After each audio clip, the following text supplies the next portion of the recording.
don't know the details of NCC training and that type of stuff. So I won't be able to answer that question. जिन्होंने हिंदुस्तान के लिए surgical strike किया है, उनके खून के पीछे आप छुपे हुए हो, उनकी आप दलाली कर रहे हो। ये कि कश्मीर के अंदर महिलाओं का बलात्कार किया जाता है सुरक्षा बल के, हम ये बोलेंगे।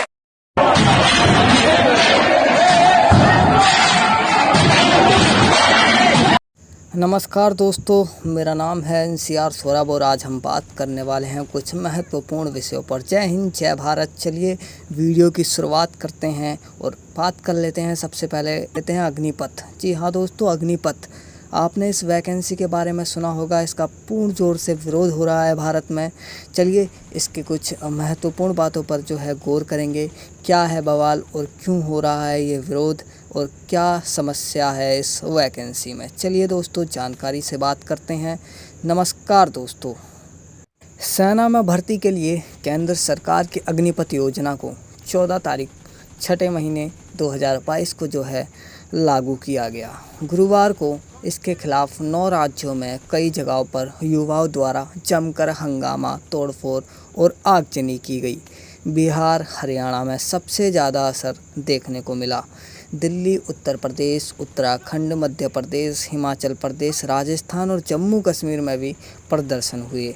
यूपी के कई जिलों में हंगामा, यूपी में भी व्यापक विरोध प्रदर्शन हुए। मेरठ में सैकड़ों युवा कमिश्नर कार्यालयों को सामने से पहुंचकर और सड़क पर हंगामा करते हुए जाम लगा दिया गया। इस दौरान वहां की उनके साथ पुलिस की नोकझोंक भी हुई। अलीगढ़ में युवाओं ने राष्ट्रीय राजमार्ग जाम कर बस में तोड़फोड़ करते हुए आगजनी का प्रयास किया। बिहार में 100 से अधिक गिरफ्तारी, बिहार के कई जिलों में आगजनी बवाल खबरें सामने आईं। यहाँ एक मालगाड़ी समेत 6 ट्रेनों में आग लगा दी गई। बस पर भी पथराव हुए और तोड़फोड़ की गई। चलिए बात कर लेते हैं युवाओं की आपत्ति क्या है, क्यों इसका विरोध किया जा रहा है। भर्ती के 4 साल बाद वह क्या करेंगे। महज 6 माह में ट्रेनिंग से देश की सुरक्षा कैसे कर सकते हैं। सेना में नौकरी पहले की ही तरह मिले, 2 साल से बड़े बंद भर्तियों को शुरू कराया जाए। केंद्र सरकार ने उम्र सीमा बढ़ाकर 23 साल की। केंद्र सरकार ने देर रात बड़ा फैसला लिया। अग्निपथ योजना की आयु सीमा पहले जो 21 वर्ष थी उसे बढ़ाकर 23 वर्ष कर दिया गया। यानी अब 17.5 साल से लेकर 23 साल का कोई भी युवा इस योजना का हिस्सा बन सकेगा। सरकार ने कहा कि सभी युवा अफवाहों से दूर रहें। योजना के कई फ़ायदे हैं, पहले उन्हें जानें तब बात करें। 4 साल तक कौशल के बाद 24 की उम्र में कोई भी व्यक्ति अन्य की तुलना में नौकरी पाने के लिए हमेशा बेहतर विकल्प होता है। और गृह मंत्रालय ने सेवा के बाद योग्य अग्निवीरों को CAPF और असम राइफल्स में भर्ती में प्राथमिकता और 10% का आरक्षण देने की बात कही। 4 अग्निवीरों में से एक को सेना में पक्की नौकरी मिल जाएगी। करियर में अन्य जगह अवसर मिलने का भी अच्छा मौका मिलेगा। अग्निवीरों को 21 से 24 साल की उम्र में 12 लाख तक की धन जमा राशि मिलेगी। इस आयु वर्ग में कितने ही लोग यानी इतना पैसा जोड़ पाते होंगे। यूपी, मध्य प्रदेश, उत्तराखंड, हरियाणा, असम, इन राज्यों ने यह घोषणा की कि अग्निवीरों को सेवा के उपरांत पुलिस में अहम प्राथमिकता दी जाएगी। और भी ऐसे बहुत से ऐलान किए गए राज्य सरकारों की तरफ से कि वह अग्निवीरों को प्राथमिकता देने में अहम भूमिका निभाएंगे। हेलो नमस्कार दोस्तों, और अंत में मैं अपनी बात को साझा करना चाहता हूँ आपसे कि ये जितने भी देशद्रोही हैं, ये कांग्रेस के बहकावे में आकर ऐसी आगजनी करते हैं और जिसका भुगतान आम जनता को करना पड़ता है। मैं उनसे स्पष्ट कहना चाहता हूँ, अगर आप BSF में भर्ती होना चाहते हैं तो ऐसी आप कितनी ही आगजनी क्यों ना कर लें, उससे कोई हल नहीं निकलने वाला। आप अपनी आवाज़ को अगर कहना ही चाहते हैं तो सरकार के सामने जाकर कहिए, प्रोटेस्ट करिए बिल्कुल शांतिपूर्ण तरीके से, क्योंकि BSF में जाने वाला व्यक्ति और पढ़ाई करने वाला व्यक्ति कभी ऐसा उपद्रव नहीं मचाता। सरकारी संपत्ति को 700 करोड़ का नुकसान पहुंचाना कोई आम बात नहीं है। क्या आपको लगता है कि इस कारण आप BSF में भर्ती हो जाएंगे? क्या आपको लगता है कि आप इस सभी कारनामों से इस आने वाली योजनाओं को वापस रिप्लेस करवा सकते हैं? नहीं, ऐसा कभी नहीं होगा। अगर आप शांतिपूर्ण तरीके से अपनी बात को रखेंगे तो सरकार आपकी बात हमेशा सुनेगी।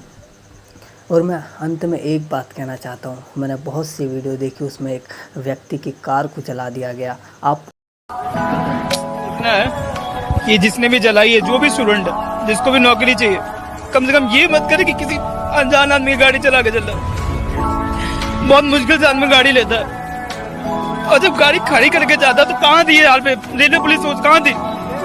प्लीज़ मेरा सभी से अनुरोध है कि इस आने वाली योजना में बहुत से लाभ हैं। आपको सरकार रोज़ एक ना एक बेनिफिट गिना रही है। आप कांग्रेस के, आम आदमी पार्टी और जितनी भी नेशनल पार्टियां हैं, जो भी विपक्ष में पार्टियां हैं, इनकी बात को ना सुनें और ध्यान से गौर करें, क्योंकि सेना का जो 54% हिस्सा है वो भारतीय सेना के वीरों को ही दे दिया जाता है। इसके कारण जो है कोई भी जो बेनिफिट है, जैसे कि मान लीजिए कोई उपकरण ख़रीदने हैं सेना को, तो वो सेना नहीं ख़रीद पाती, उसमें खर्च नहीं कर पाती, क्योंकि 54% जो है पेंशन सैलरी में ही चला जाता है। तो दोस्तों, मैं आप सबसे एक ही अनुरोध करना चाहता हूँ, मैं अपनी बात भी शांति से कहना चाहता हूँ। हाँ, मैं मानता हूँ इस योजना में कई खामियां हैं, कई ऐसी बातें हैं जो सरकार को स्पष्ट करके उनमें बदलाव करना चाहिए। जैसे उम्र का बदलाव, जैसे 21 साल से उसे 23 साल कर दिया गया। जब आपने प्रोटेस्ट किया तब इतना उपद्रव मचाया, अगर यही बात आप शांति से कहते तो भी भारत की सरकार इसको ज़रूर करती। तो मेरा अंत में एक ही बात कहना चाहता हूँ कि जो भी करें शांति से करें, क्योंकि एक BSF आप अगर सेना में लग जाते हैं तो आप 1 साल के लिए ही क्यों ना लगे हों, आप सेना में होते हैं तो सेना का गर्व हर किसी को प्राप्त नहीं होता। यह वह गर्व है जो अपनी मेहनत और अपने प्रयासों से मिलता है। तो आप सभी से मेरा विनम्र अनुरोध है कि ऐसी कृपया आगजनी ना करें, शांति से प्रोटेस्ट करें, जो भी खामियां है सरकार को बताएं और सरकार उस पर संवेदनपूर्ण जो है अपना पक्ष रखेगी और उसमें सुधार की अपेक्षा करेगी। तो दोस्तों, धन्यवाद। अगर मेरी आपको बात अच्छी लगी हो तो प्लीज़ चैनल को सब्सक्राइब कीजिए, वीडियो को लाइक कीजिए। धन्यवाद।